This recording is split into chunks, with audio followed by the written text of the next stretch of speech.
Hello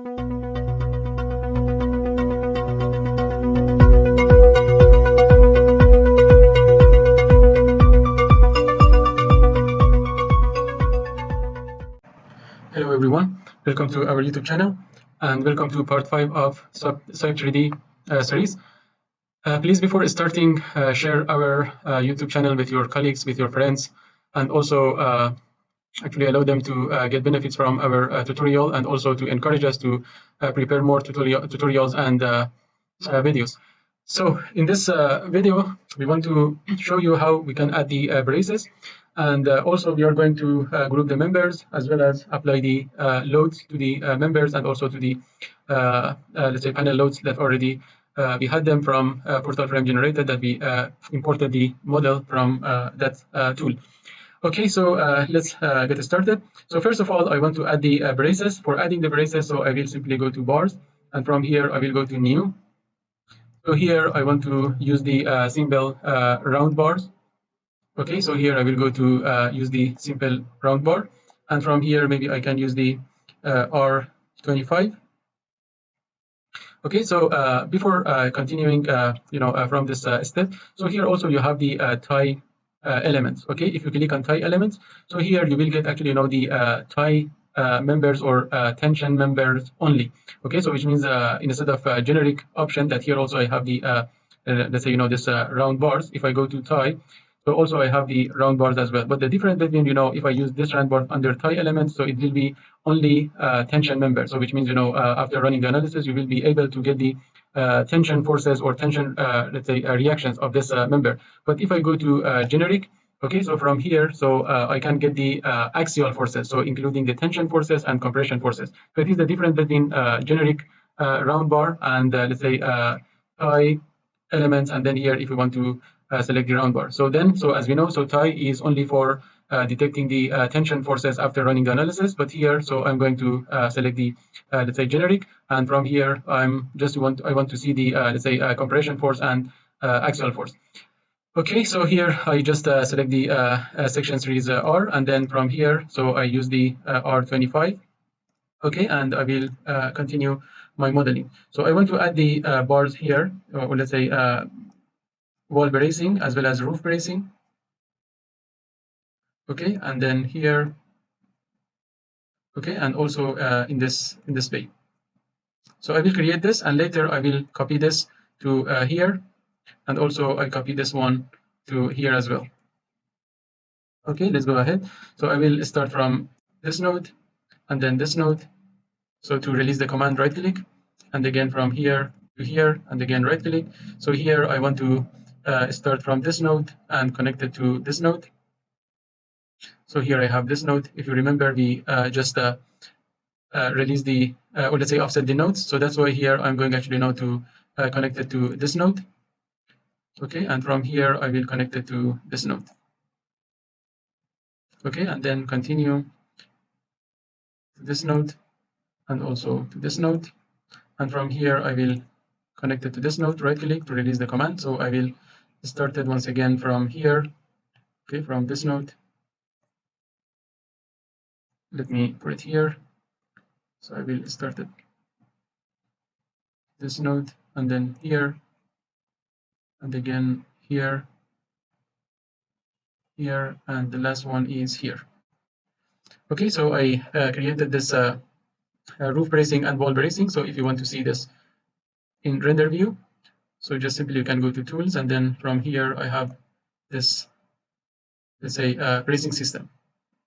Okay, so here you have actually now some let's say offset. It is because previously we offset the members. So if you want to offset the let's say roof bracing, also you can select them and you can offset them. For example, here I can go to bar again, describe this position. I will select this, say roof bracing. Okay, so which is this one, and then from here right click, and here you need to select the For this one, actually, you can select because the diameter is not too much. But anyway, so if you want to select, either you can select the top center or you can select the mid center. But at the here also I can put -200 if you remember. And if you go back to our previous tutorial part 4, so here we put or let's say we offset it by -200. So I mean offset other members by 200 mm. So then I will accept it. So if you go back to render view, so I'm actually, I mean, continuously go to render view to see actually, the effect of modeling, and also to make sure that everything is properly modeled. Okay, so here, as you see, so we just offset them exactly to here. But again, if you want to offset more, so you can offset them, let's say by another 200. So just you need to understand about the depth of the rafter, and if you want to put the, for example, this bracing, so right now is here and is here. If you want to put somewhere here, so you can just, again, offset this one maybe by another, I don't know, -100 mm, for example. Okay, so it is up to you. Okay, so let me go back to here. So after making sure about the correctness of the bracing and the roof bracing, so I will go to copy option. So then here I have the copy element. Maybe from here, I don't want to copy the panels. Okay, accept. And then this time I will go to XZ view. So here I will go to this view. I will select all this braces. I will select this braces. Okay, and another thing, if you just by a mistake, if you select any other members, so for example here, just assume that by mistake I selected this member. So simply you can press shift on your keyboard, okay, and then again select this and it will be deselected. Okay, so for deselecting, so you need to press shift. Okay, so I will go back to 3D view just to make sure that all the braces are selected. So after making sure, so I will just do right click. Okay, and again, if you look at the instruction that you have at here, so it says that select the let's say first point, or always I can or I name it actually as a reference point. So here I want to put it, or let's say select it from here. Okay, and then I will count it 1, 2, 3, 4, 5, 6. So I will put it here. Okay, so one's here and another one I put it here. So here already we created the braces. So now I'm going to group the members. Okay, for grouping the members, so maybe I can go to this view first, and then here you need to go to bar again. Here you have the group option, so just click on the group. So from here, if I select the member, so definitely the let's say the braces or wall bracing will be selected, but doesn't matter. So we know how to deselect the braces. So first I will select all the members. I can go to XZ view, to this view, and then so just press shift and deselect the braces. Okay, go back to 3D view. So after making sure that all columns are selected, right click. So the software asks you, do you wish to group the selected elements? Yes. So once I select or I group the members, you see if I hover my cursor, at the top of each of this member, so all the members which is actually related to this group will be highlighted with the blue color. Okay, so it is the beauty of Site3D. So you don't need to search about, for example, this column is related to which group. So that's why simply you can understand. So let's go ahead and also group the braces. So for braces, I want to group them, as one, which means, the wall bracing and roof bracing. So that's why, again, I will go to this view. So from here, I will select this braces, and then here I will select this, and also I will select this. So purposely I'm not selecting the roof bracing, because later I want to show you how you can add any other members to an existing group. So right now I have this. If I go back to render view, as you can see, the wall braces are selected, and then right click, yes. So if I go to wall bracing again, you see, all the wall braces will be highlighted with the blue color, but here we want to add the uh, roof bracing as well. So maybe I can go to this view, which is XY view, and from here I will select this member. Okay, so you can go for any let's say comfortable view. So it is all up to you. Okay, but here just I'm showing you actually the possibility and flexibility that you have in the software.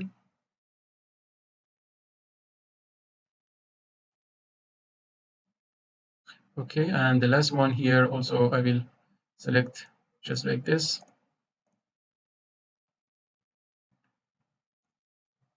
and the last one is here. Okay, I can go back to 3D view.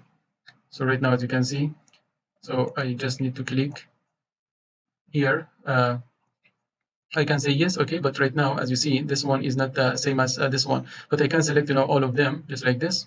As you see, all the, let's say, roof bracing are selected, and then also I can select the wall bracing as well. So then right click, and then again yes. So now if I go to here, you see all the members are selected as one group. So then let's go to group the rafters. So I will go to this view, and then from here I will select the rafter just like this, and here just like this. So again, if you look at here, just make sure that the braces are not selected. So that's why I will again just press escape, okay, to come out from the command, go back to bar group. So this time I want to select the rafters. Maybe let me go back here again once again, and from here I want to,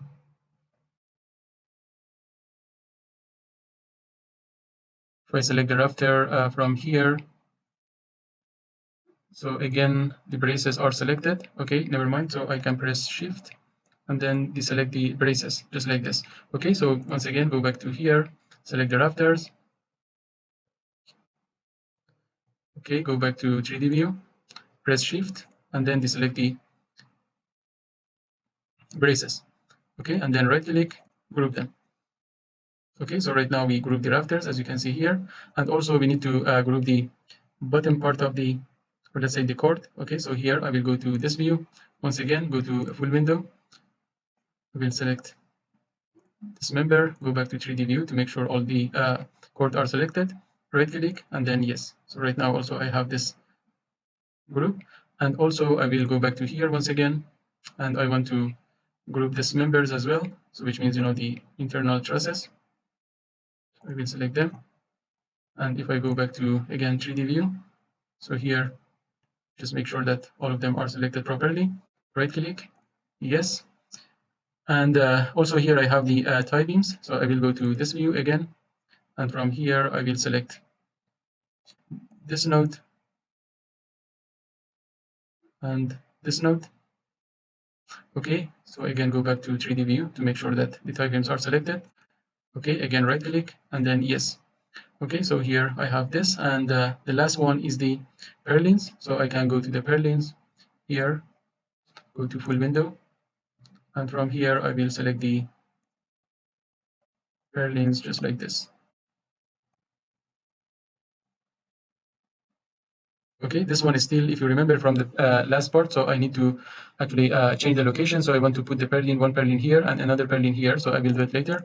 Let me just group the purlins first. Okay, so again, go back to render view. Just make sure that all the purlins are selected. Okay, and then right click, yes. And if I go back to this view, so also I have this bottom members. So here I want to group this members, this member, and this member as well. This members. Okay, so here I have these three bottom members. Right click, yes. And okay, so the remaining is this part, which means this member exactly at the apex location. So I will go to maybe this view. Okay, so first of all I want to remove this member. Okay, if I go back to 3D view, okay, so I can go to bar, sorry, go to delete, go to YZ view, sorry, and from here I will select this member and just delete this member.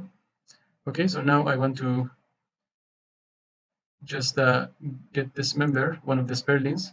We go to full view, so I want to select, let's go to tools, copy elements, accept, copy this element, make sure that you select all the members from start to end, go back here, or even from 3D view. So I can again right click after selecting the member, right click, and then so you need to have the reference point. So the reference point I will select from here, and from here I will go, just put somewhere here. And this right now, this distance is exactly from here, okay, from this node, because it is nearer actually to this node. That's why here you can see 0.308. Okay, so I want to go for maybe 0.3. Okay, so just here I will say 0.3 and then enter. Okay, and here also I will put it here and then 0.3. Okay, so that's it. So now I want to go back to render view. Before going to render view, let me also add this to new purlins. Go to the existing group of the purlins. So I will go back to this view, full window, go to bar, group. Okay, select this purlins group, and then here also I will add this and this. So go back to 3D view, make sure that the braces are not selecting. Okay, and then here I can say right click and then yes.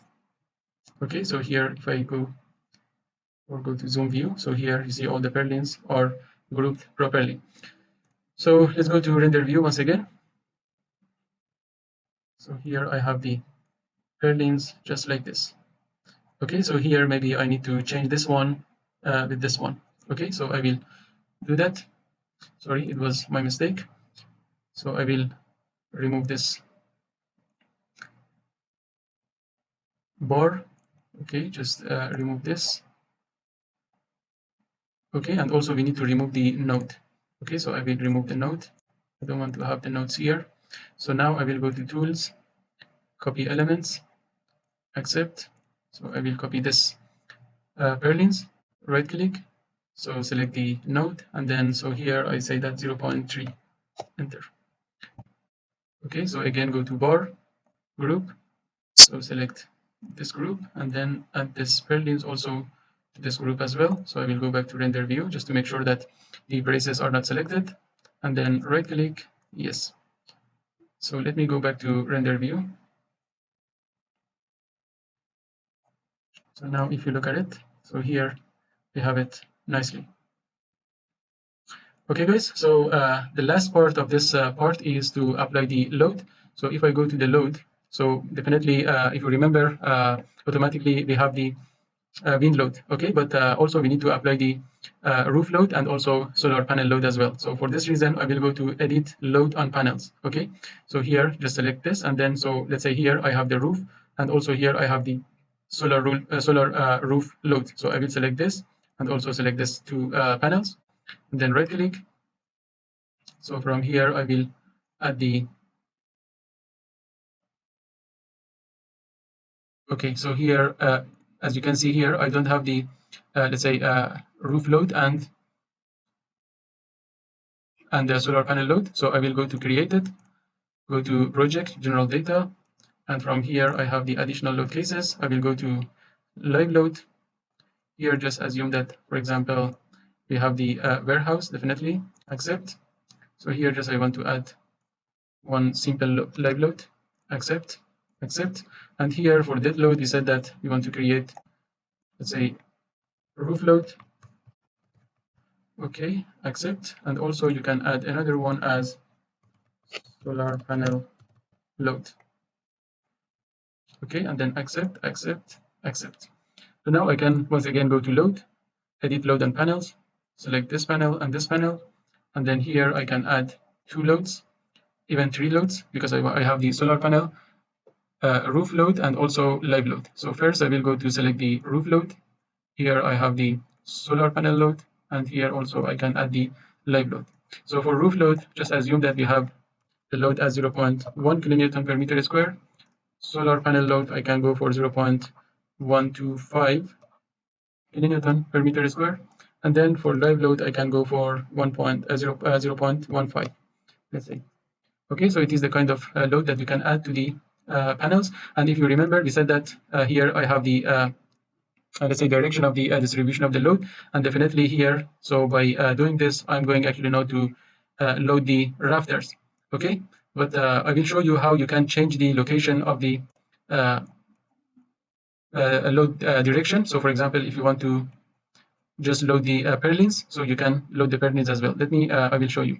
Okay, so right now definitely the direction is in this direction. Okay, and for this maybe for this panel I will load the rafters. Okay, just for let's say sake of tutorial and learning. So here I will load the purlins in this panel. Okay, let's go ahead. So for this one, I don't need to change anything. So just I will accept it. Okay, so right now I have this, and if I go to just check the loads, so you can always check the loads. For example, here I can go to load and then visible load case. For example, I want to see the roof load. Okay, remember we applied the roof load to the panel, but as we said in the previous parts, Security is able to decompose the pressure load to member load. So here I will accept it, and then here I can see the say member loads. If you want to see the member loads, actually, in a better view. So right now, as you can see, is here. So you can scale up the load. So you can go to scale. Maybe here I can say that live load scale go from 1 to 7, solar panel also 7, roof load also 7. Okay, and then accept. Okay, so now you can see the let's say the live load. I can go back to visible load case. So excuse me, it was the roof load. Here I have the live load. Okay, so here you have the live load, and if I go to again visible load case, so I can also see the solar panel load as well. Okay, so and here it is the solar panel load. So we applied this, and we said that for example in this panel, so in this panel we want to load the rafters, but in this panel, okay, so we want to load the purlins. So how we can change the direction of the distributed load? So I can go to load, go to here, modify the distribution direction of the loads. Okay, so just select this panel. Okay, and then so from here, sorry, once again. Okay, and then from here, simply you can select this line. Okay, so by default, or let's say, previously is selected this line because here the distribution is in this direction. So if you want to change the direction, so you need to select this line. So if I select this line, okay, and then here you can see that the load is in this direction. Okay, so which means the purlin will be loaded. If I go to load, and again visible load case, again here I have the solar panel load, accept. Okay, so as you can see here, in this direction, in this panel, so the rafters are loaded, but in this panel, the purlins are loaded. So maybe I can go to show you another load case with different colors, for example, roof load. Okay, so here you can see here the rafters are loaded, but here the purlins are loaded. Okay, and you don't need to worry about the let's say the member load because the software automatically calculate the member load according to apply the pressure load to the panel load. Okay, so it is for this, and but from here, just let me to bring back the load distribution direction. So here, so once again, I will go to modify the distribution of the load. So here, I will select once again this member. Okay, right click. Once again, right click, and then here I will just change it to this one. Okay, just I wanted to show you how you can change the distribution of the applied load. Okay, and here if you want to apply the load to the nodes or to the members, also you have the option. So for example, here I can go to the load, and here I have the option introduce load on bars. So simply you can select this. So here you need to just select the proper load type. So for example, here I can go to live load, let's say. Okay, and the only thing that I need to do, just select the, for example, here you can select the rafter. Again, here by mistake I select this, I press shift to deselect this, and then here I can select this one and this one. So once you select the member, so just right click, and from here, so you have different type of loads. Okay, so which means actually member load. So first of all, here you can apply the point load to the member just by specifying the distance from let's say this node or this node. So simply you can say that here how much is the distance of this point load from the reference node. Okay, but as you can see here, so this value should be between 0 and 1.